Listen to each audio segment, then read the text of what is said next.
So welcome back to the Srivanya law classes. So today we will deal with the interpretation clause of the Contract Act. आज हम interpretation clause होता क्या है और interpretation clause के under में जितने भी sections दिए हैं हम उनसे डील करेंगे. So सबसे पहले हम ये समझेंगे कि interpretation clause क्या होता है. तो interpretation clause एक ऐसे टर्म्स होते हैं जो कि किसी भी पर्टिकुलर एक्ट में एक ऐसे टर्म होते हैं जो कि वो बार बार पूरे एक्ट में रिपीट होते हैं, उसे ही इंटरप्रिटेशन क्लॉज कहते हैं. अब इन इंटरप्रिटेशन क्लॉज के वर्ड्स को समझना हमें क्यों ज़रूरी है, क्योंकि अगर हम इंटरप्रिटेशन क्लॉज के टर्म्स को अच्छे से समझ लेंगे तो डायरेक्ट में जब वो टर्म्स बार बार रिपीट होंगे तो हमें वो समझना हमारे लिए थोड़ा ईजी हो जाएगा. इसके लिए हमें इंटरप्रिटेशन क्लॉज के जो भी टर्म्स हैं उनको समझना ज़रूरी है. अब अगर हम इंडियन कॉन्ट्रैक्ट एक्ट की बात करते हैं तो इंडियन कॉन्ट्रैक्ट एक्ट के अंदर बहुत सारे ऐसे टर्म्स हैं जो कि बार बार वो रिपीट होते हैं. फॉर एग्जांपल हमारा प्रपोजल हो गया, एक्सेप्टेंस हो गया, प्रॉमिस हो गया, कंसिडरेशन हो गया. तो ये ऐसे टर्म्स हैं जो कि पूरे बैरक में बार बार रिपीट होते हैं, तो इनके मीनिंग को समझना बहुत इम्पॉर्टेंट है. तो आइए हम जो भी सेक्शन 2 के सब क्लॉजेस हैं उनको समझते हैं. Section 2 sub clause 1 section 2 clause A जो कि प्रपोजल को डिफाइन करता है. तो प्रपोजल क्या होता है? When one person signifies to another his willingness to do or to abstain from doing anything with a view to obtain the assent of that other to such act or abstinence he is said to make a proposal. तो proposal का मतलब ये हुआ कि जब एक person अपनी इच्छा किसी दूसरे व्यक्ति के सामने इस आशय में रखता है कि वह व्यक्ति उस कार्य को करने या ना करने के लिए अपनी सहमति दे, तो उसे हम प्रपोजल कहेंगे. अब फॉर एग्जांपल सपोज ए और बी दोनों फ्रेंड्स हैं. ए बी के सामने ये पॉइंट रखता है कि, या फिर ये कह सकते हैं कि ए बी को अपना बुक सेल करना चाहता है 200 रुपीज़ में. तो ए ने जो भी अपना पॉइंट रखा कि वो सेल करना चाहता है अपना बुक 200 में, वो एक प्रपोजल हो जाएगा बी के लिए. तो इसे हम प्रपोजल बोलेंगे. अब हम समझेंगे section 2 clause B. Section 2 clause B हमें एक्सेप्टेंस और प्रॉमिस को डिफाइन करता है. सो क्लॉज बी ये बोलता है कि when the person to whom the proposal is made signifies his assent thereto, the proposal is said to be acceptance. A proposal when accepted become a promise. इसमें जो sub clause B है उसमें दो चीज़ को डिफाइन किया गया है कि कब प्रपोजल को हम मानेंगे कि उसका एक्सेप्टेंस हो गया है, यानी कि एक्सेप्टेंस किसको बोलेंगे और प्रॉमिस किसको बोलेंगे.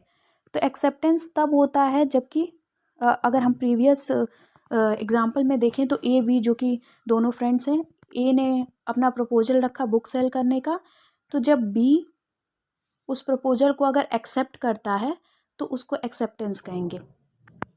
और जब प्रपोजल में एक्सेप्टेंस ऐड ऑन हो जाता है तो उसको हम प्रॉमिस बोलते हैं.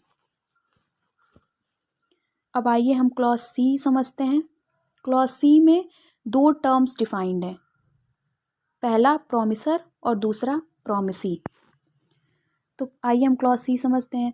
The person making the proposal is called the promisor and the person accepting the proposal is called the promisee.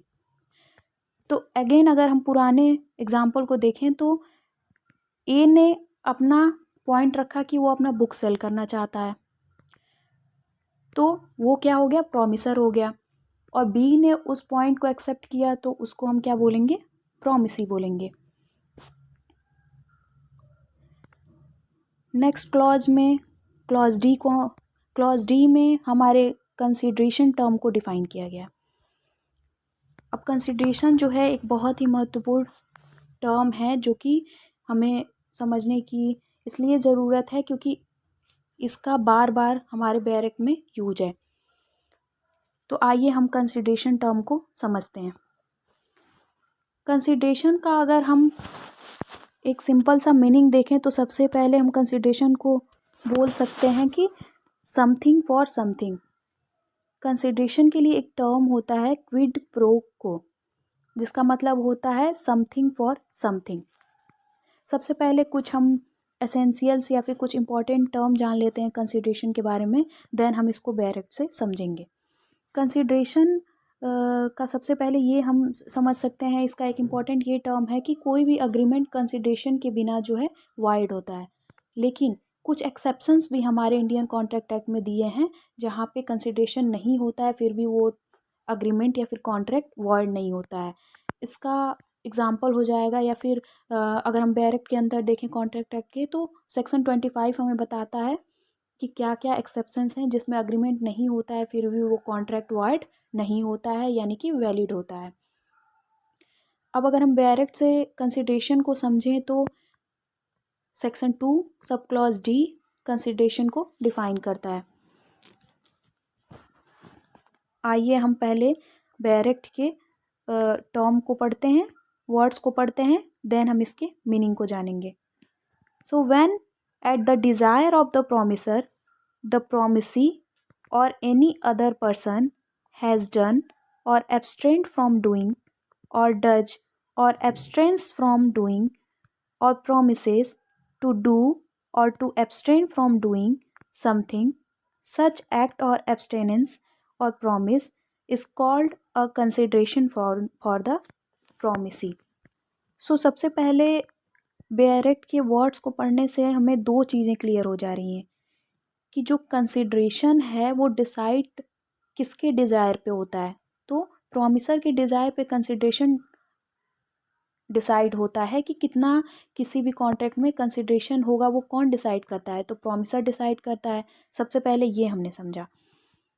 Then consideration देता कौन है, तो प्रॉमिसी द्वारा कंसिडरेशन दिया जाता है, प्रॉमिसर जो है वो कंसिडरेशन डिसाइड करता है। सबसे पहली चीज़ ये हमने समझी। दूसरा ये हमने समझा कि इस सब क्लॉज में पास्ट, प्रेजेंट और फ्यूचर तीनों कंसिडरेशन की बात की गई है। तो अगर कंसिडरेशन को हमें समझना है तो एक उदाहरण से जो कि हमने पहले दिया है उसी से हम कंसिडरेशन को भी समझ सकते हैं। जैसे कि हमने देखा कि ए और बी दोनों मित्र हैं, तो ए ने बी को ये ऑफ़र दिया कि 200 में तुम मेरी बुक खरीद लो, और बी इस चीज़ को एक्सेप्ट कर लेता है। तो ए जो है वो अपनी बुक सेल कर रहा है बी को, तो बी के लिए कंसिडरेशन क्या हो जाएगा, ए का बुक, और बी 200 रुपये ए को देता है, तो ए के लिए कंसिडरेशन क्या हो जाएगा, वो 200 रुपये। तो समथिंग फॉर समथिंग मतलब दोनों को इस कॉन्ट्रैक्ट में कुछ ना कुछ मिल रहा है, तो इसी चीज़ को हम कंसिडरेशन कहेंगे। Thank you.